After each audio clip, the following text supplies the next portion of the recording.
the other speakers that we've had here, it's fantastic to have frontbench speakers from the Labour Party and from the Liberal Democrats saying they'll stand with us against cuts in our education. It's fantastic to have Johnny representing parents, for parents to become active, work with teachers, and in a respectful way for us to campaign with them without telling them what to do. But we want to campaign with parents, and it's absolutely fantastic to have parents. And obviously, we always welcome the solidarity of our colleagues in the UCU and the National Union of Students. But I want to say, most of all, we should be thanking the TAs in Durham and Derby who are showing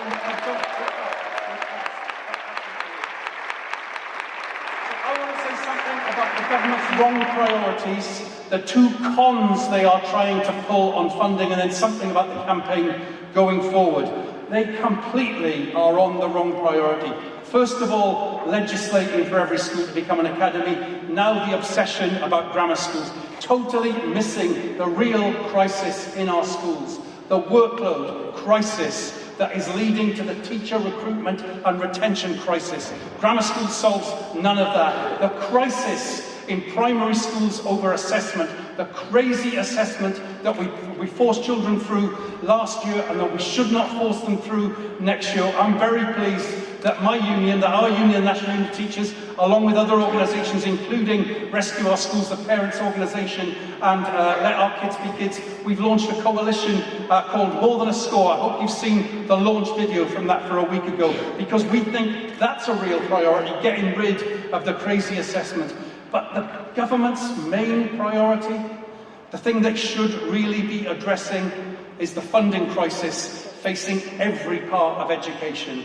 Nursery education, schools, sixth form colleges, so badly hit, as well as further education and higher education. And we're to campaign around schools, but around the whole question of education funding. I said I wanted to talk about two cons. The government says that it is protecting education funding, and that's a lie. And the government says they're looking for a fairer funding formula, and that just is nothing like the truth.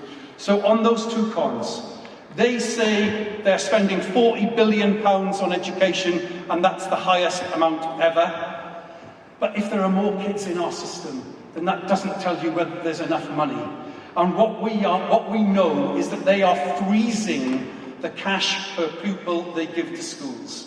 So that is staying the same on their national budget, but they are making every school give them back more money.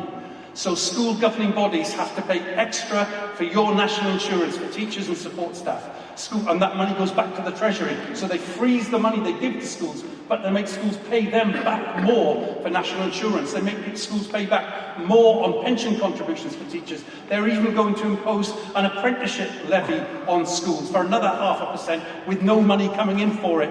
Every bit of pay rise, pathetic though it is that we get, is not funded. And all of that means at least 8% real terms cut in the education budget across the period of this government, and that is not the NUT's figure, that is the Institute for Fiscal Studies. Now 8% is a geek's number. Who knows what 8% means? But we know across the country that means teachers buying resources that the schools should be buying. It means trips not happening. It means class sizes going up. It means in many schools, arts, dance, drama, music subjects being taken away from our children. It means TAs being sacked. It means teachers being sacked or not replaced when they leave. And all those are very real effects on the education of the young people we teach. And every part of that is bad for us as teachers or support staff.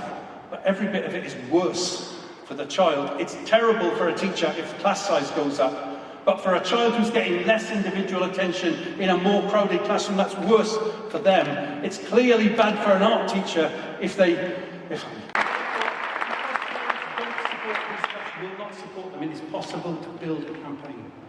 We have launched the website schoolcuts.org.uk. I hope you've seen it. The government at the moment can say it's our forecasts.